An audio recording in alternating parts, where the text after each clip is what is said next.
Welcome everyone to Dr. John Bedker's Leadership Podcast, the podcast focused on leadership. The episode will begin shortly. Thank you so much for tuning in. Enjoy the podcast.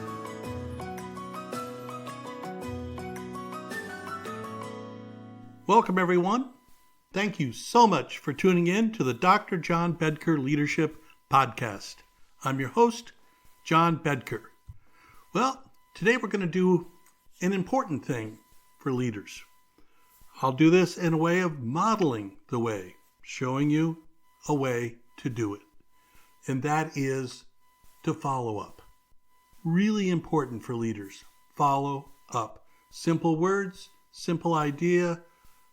Really important, though, to see occur. I'm going to go back to an episode 22 to be precise, where I spoke about Boeing and their leadership. I made a number of comments, a number of statements about what happens if, in fact, the decision makers, the leaders, separate labor and management. They are no longer co-located or nearby.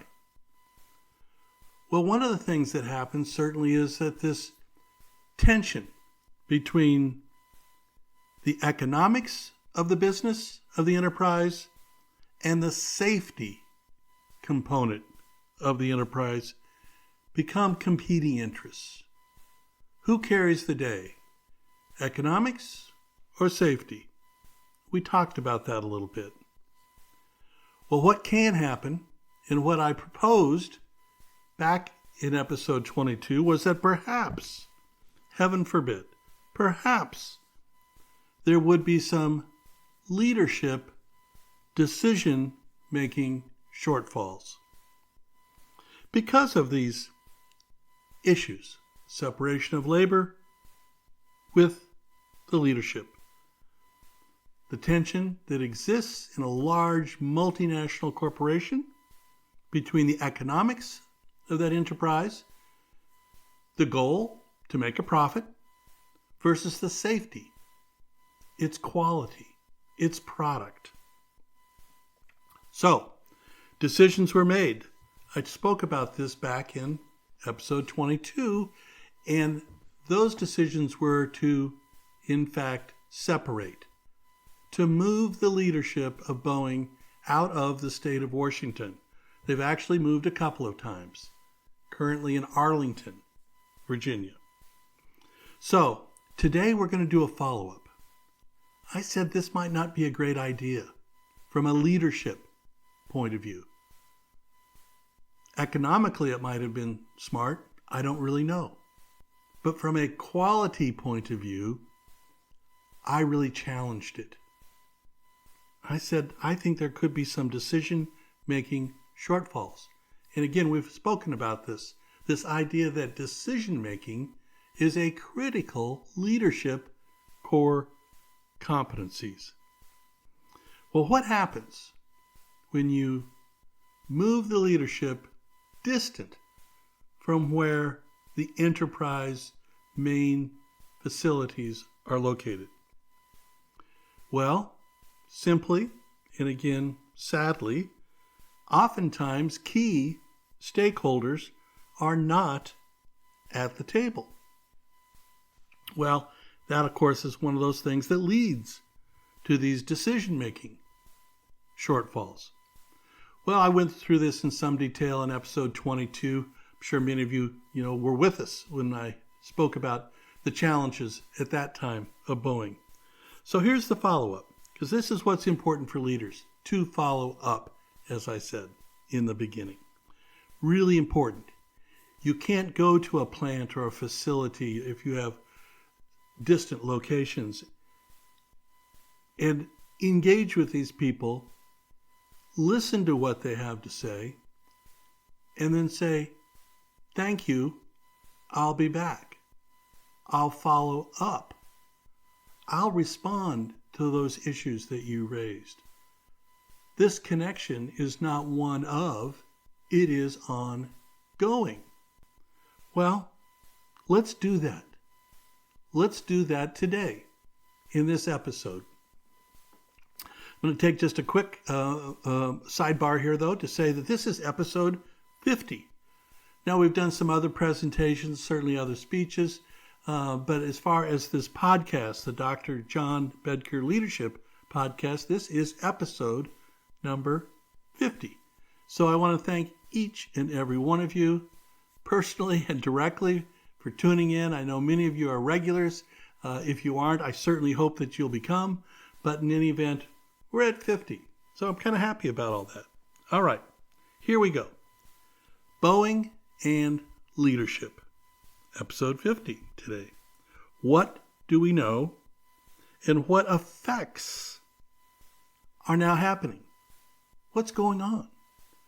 So I'm going to go through a series of articles. I'm going to do them chronologically as they appeared in the public press, read from them, and obviously try to offer some of my leadership insights as we go along. All right, let's begin. CNN did a piece back in February 5th. The authors, Chris Isidore, Gregory Wallace, and Pete Muntean, titled their article, New Problem Found on Boeing 737 MAX Airplanes. Here's the piece. I'll only read part of it for you. Out of New York, CNN. A new problem has been found during the production of 737 MAX jets that will force Boeing to rework about 50 airplanes that have not yet been delivered. The problem was disclosed in a memo sent to Boeing employees on Sunday by Stan Deal. Now, he's the head of the company's commercial aircraft unit.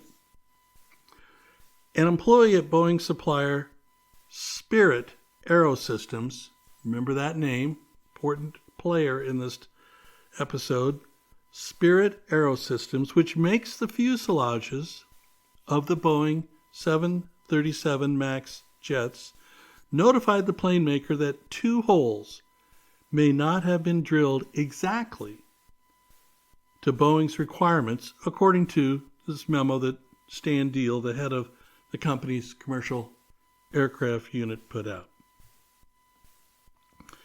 Quoting, while this potential condition is not an immediate flight safety issue and all 737s can continue operating safely, we currently believe we will have to perform rework on about 50 undelivered airplanes. With Spirit Aerosystems confirmed that it misdrilled the holes. Quoting, a member of our team identified an issue that does not conform to engineering standards, Spirit Aerosystems spokesman Joe Bassino said. Once notified, we began immediate actions to identify and implement appropriate repair solutions. We are in close communication with Boeing on this matter. This news about the misdrilled holes, sadly, is just the latest blow to Boeing's reputation, which has been battered, according to this article, quoting, battered repeatedly over the last 5 years, most recently by the terrifying accident aboard a 737 MAX 9 on January 5th. Well, following that, the FAA got much more involved. The story about that flight, pretty straightforward. An Alaska Airlines flight had a door plug blow out that day, leaving a gaping hole in the side of the plane. While the exact cause of the incident is not yet known, Boeing CEO David Calhoun told investors, quote, we caused the problem and we understand that. Whatever conclusions are reached, Boeing is accountable for what happened.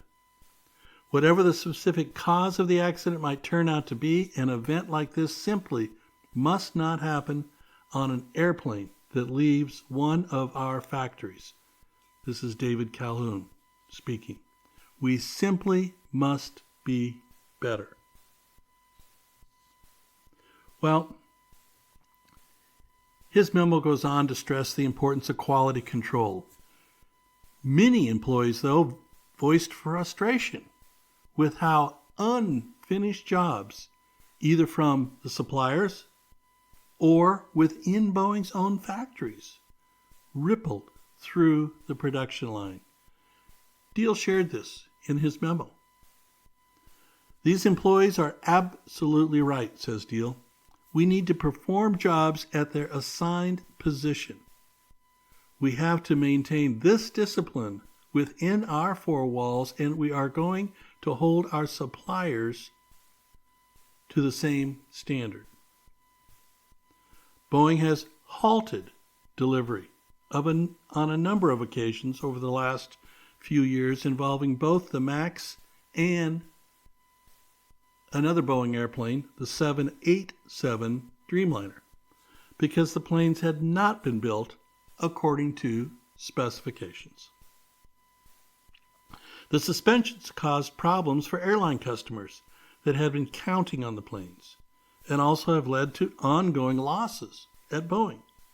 The company reported last week that it lost $2.2 billion in 2023, bringing losses over the last 5 years to $26.7 billion.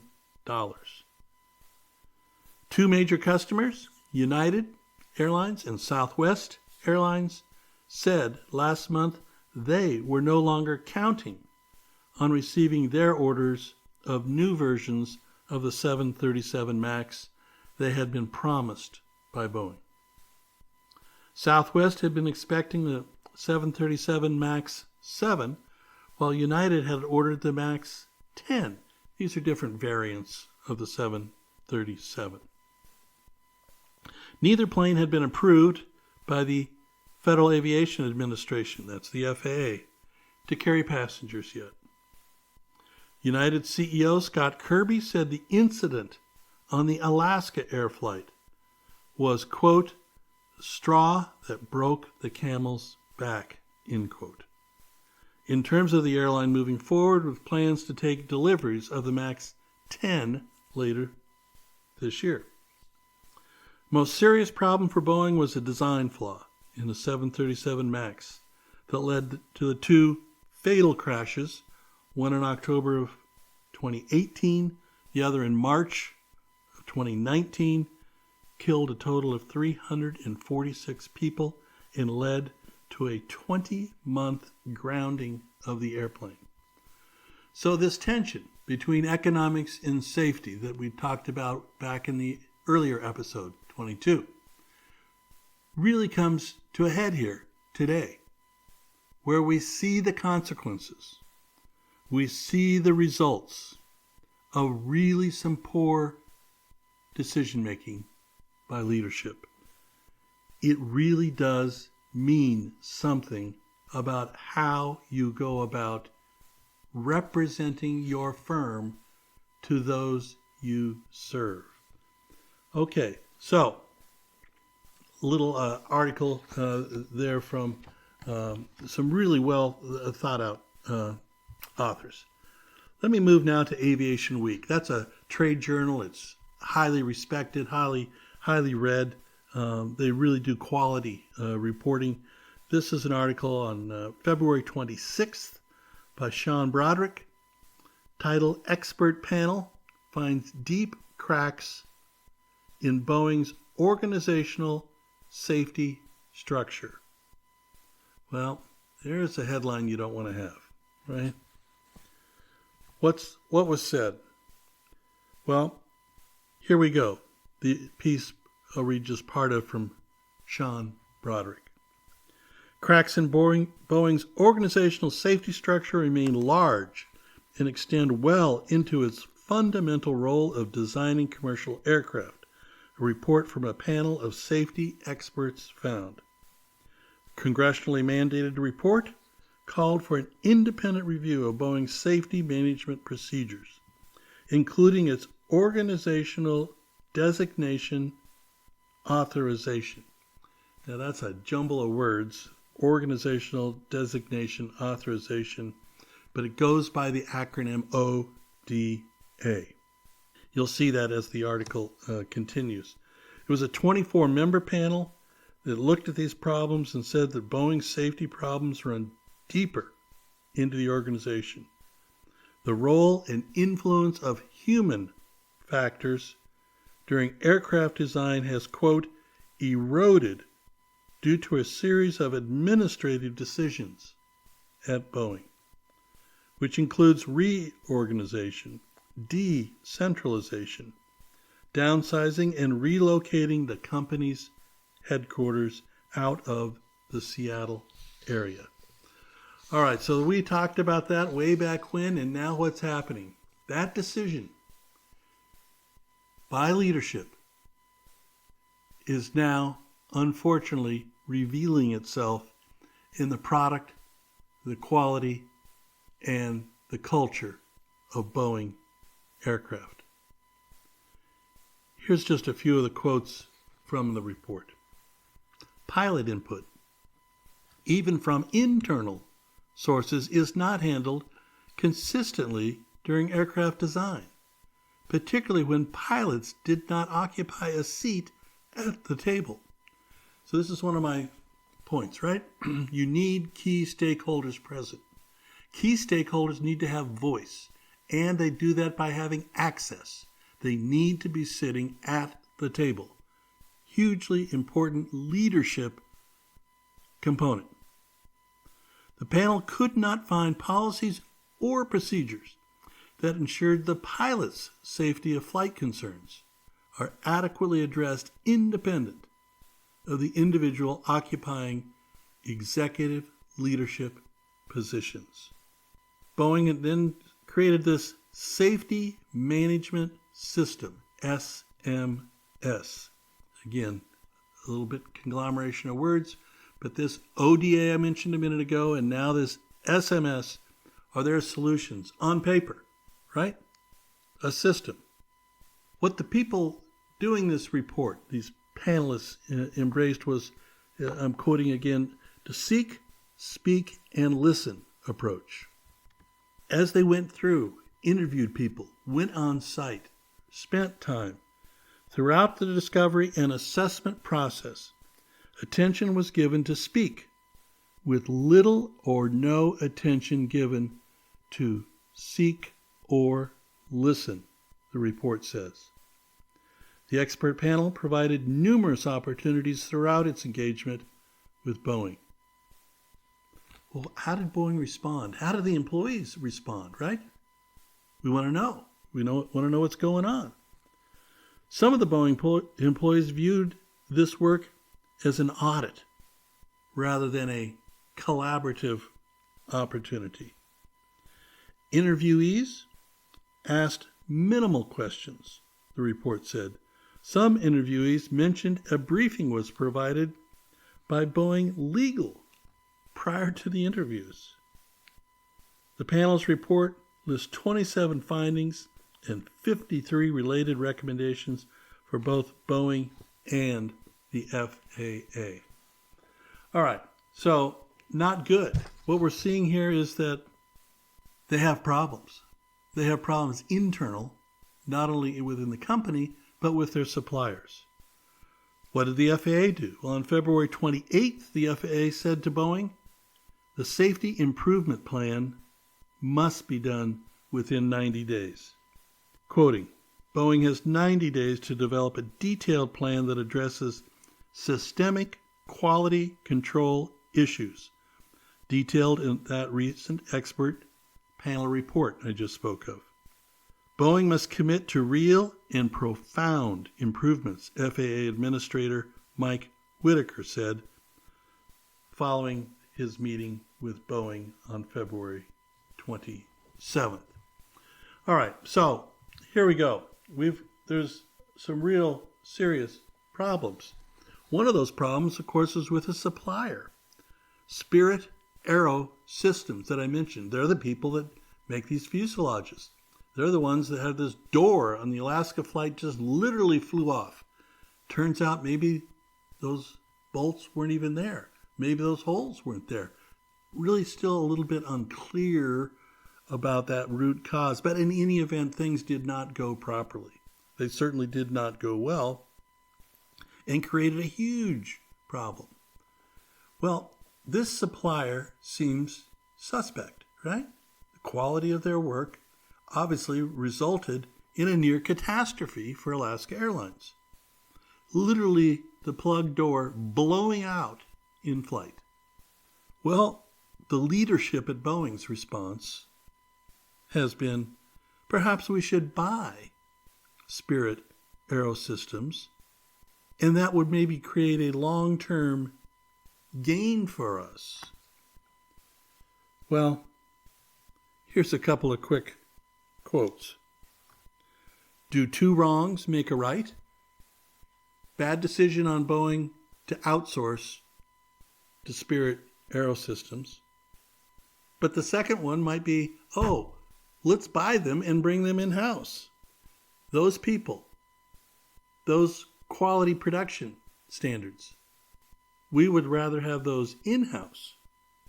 And of course, sort of bringing this a little bit of a human quality, can a second marriage born of a shotgun wedding be successful? This whole potential buying of Spirit Aerosystems is a result of almost a catastrophe. So, not well thought, not well timed, not well planned.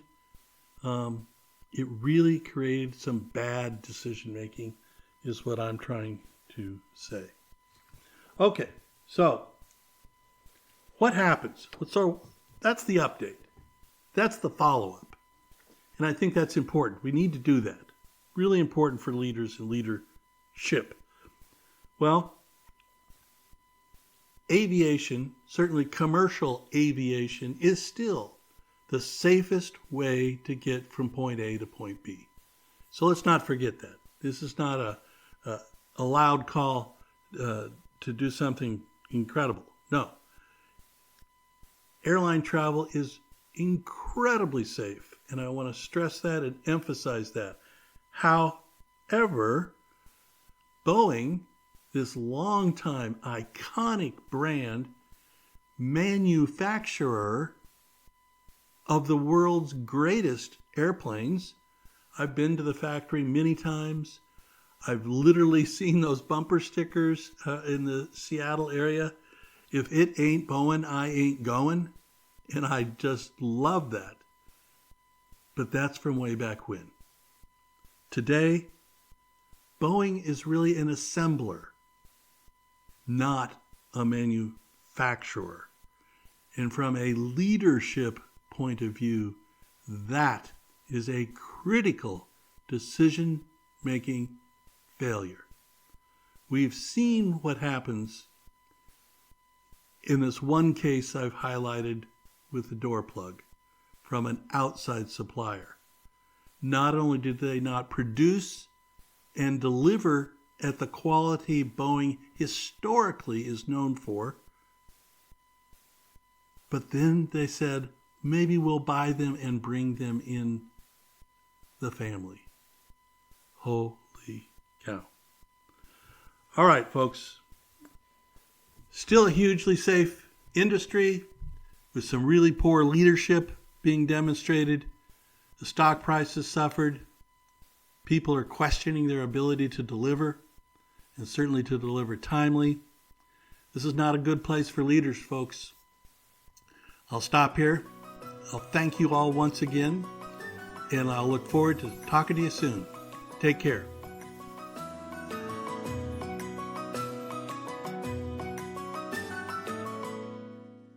Thank you for tuning in to Dr. John Bedker's Leadership Podcast. We hope you enjoyed this episode. Please tell your friends, and, of course, please follow our podcast and subscribe. Thank you again for tuning in.